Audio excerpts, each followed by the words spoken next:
తాకట్లో ఉన్న బంగారాన్ని విడిపించలేక వడ్డీల మీద వడ్డీలు కడుతూ ఇబ్బంది పడుతున్నారా? అయితే ఇప్పుడే సంప్రదించండి శివ గోల్డ్ కంపెనీ. మీ నమ్మకానికి మా హామీ శివ గోల్డ్ కంపెనీ.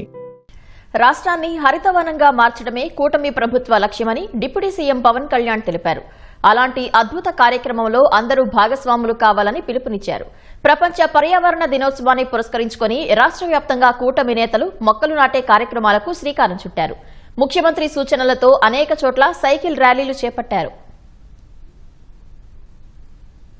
మొక్కలు నాటడం ద్వారా పర్యావరణ పరిరక్షణలో ప్రతి ఒక్కరూ భాగస్వాములు కావాలన్నారు ఉప ముఖ్యమంత్రి పవన్ కళ్యాణ్. మొక్కలు నాటడమే కాదు, వాటిని సంరక్షించడం కీలకమన్నారు.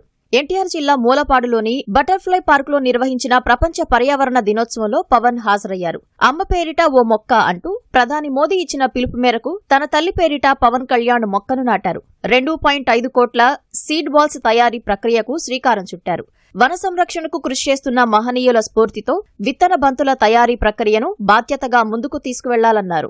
ఈ పర్యావరణ దినోత్సవం రోజున పర్యావరణ పరిరక్షణ కోసం 2.5 కోట్ల సీడ్ బాల్స్ విత్తనాల బంతుల్ని తయారీకి శ్రీకారం చుట్టాం. ఈ రోజును మొదలుకొని జూన్ 15 వరకు 10 రోజుల పాటు అన్ని జిల్లాల్లో ఈ సీడ్ బాల్స్ తయారీ ప్రక్రియను ప్రజల సహకారంతో ముందుకు తీసుకెళ్తాం. ఈ సీడ్ బాల్స్ ని ఈ వర్షాకాలంలో రాష్ట్ర వ్యాప్తంగా చల్లించేందుకు ఏర్పాట్లు చేశాం. ఒక సీడ్ బాల్ ఒక చెట్టుని సృష్టించేంత శక్తి కలిగి ఉంటుంది. ఈ ప్రతి చెట్టు వాతావరణ మార్పుల ప్రభావం నుంచి భూమిని రక్షిస్తూ ఉంది, ఎయిర్ క్వాలిటీ పెంచుతోంది, నీటిని సంరక్షిస్తుంది, సస్టైనబుల్ బయోడైవర్సిటీ జీవ వైవిధ్యాన్ని పెంపొందిస్తుంది. ఈ సీడ్ బాల్స్ ని అడవులు, కొండ ప్రాంతాల్లో, మొక్కలు తక్కువగా ఉన్న ప్రదేశాలు, నదీ తీరాలు, చెరువు గట్లు, ఖాళీ ప్రదేశాల్లో వెదజల్లే ఏర్పాటును చేస్తా ఉన్నాం. కొండలు, మనుషులు వెళ్లలేని ప్రాంతాల్లో సీడ్ బాల్స్ చల్లేందుకు అధునాతన డ్రోన్స్. లోక్ భవన్ ఆవరణలో గవర్నర్ జస్టిస్ అబ్దుల్ నజీర్ జామ మొక్క నాటారు. పర్యావరణ పరిరక్షణ, సుస్థిర జీవనంపై అవగాహన కల్పించే ప్రచారంలో ప్రతి ఒక్కరూ భాగం కావాలని గవర్నర్ పిలుపునిచ్చారు. విజయవాడలోని తన నివాసం నుంచి ఆటోనగర్లోని కార్యాలయానికి హోంమంత్రి అనిత సైకిల్పై వెళ్లారు.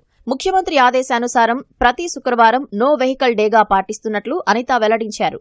ఎమ్మెల్యే గద్దె రామ్మోహన్తో కలిసి మంత్రి సవిత అశోక్ నగర్ నుంచి బెంజ్ సర్కిల్ వరకు సైకిల్ ర్యాలీ నిర్వహించారు. జిల్లా అధికారులు, పర్యావరణ పరిరక్షణ కార్యకర్తలతో కలిసి మంత్రి కొల్లు రవీంద్ర స్వచ్ఛ మంగినపూడి కార్యక్రమం నిర్వహించారు.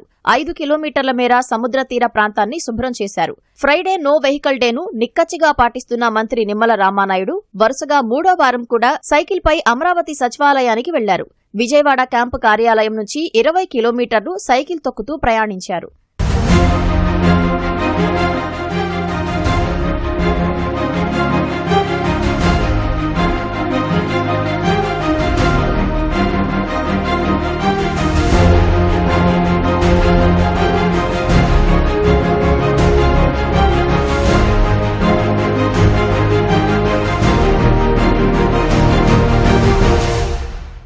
కాలుష్య రహిత సమాజ స్థాపనకు ప్రతి ఒక్కరూ నడుం బిగించాలని కేంద్ర మంత్రి రామ్మోహన్ నాయుడు పిలుపునిచ్చారు.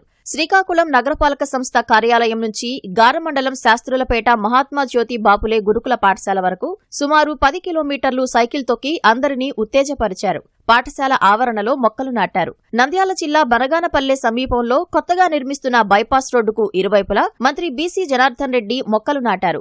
అంతకుముందు టీడీపీ కార్యాలయం నుంచి అధికారులు, కార్యకర్తలతో కలిసి సుమారు 2 కిలోమీటర్లకు పైగా కాలినడకన బైపాస్ రోడ్డుకు చేరుకున్నారు. నంద్యాల పురపాలక సంఘం అధికారుల ఆధ్వర్యంలో 6,000 మొక్కలు నాటుతున్నట్లు మంత్రి ఫరూక్ వెల్లడించారు. వాటర్ పంప్ హౌస్ ఆవరణలో మంత్రి మొక్కలు నాటారు. శ్రీ సత్యసాయి జిల్లా ధర్మవరంలో 10,000 మొక్కలు నాటే కార్యక్రమంలో రాష్ట్ర వైద్యారోగ్య శాఖ మంత్రి సత్యకుమార్ యాదవ్ పాల్గొన్నారు. ప్రకాశం జిల్లా అద్దంకి పరిధిలో గల గుండ్లకమ్మ రేవు వద్ద మంత్రి గొట్టిపాటి రవికుమార్ మొక్కలు నాటారు.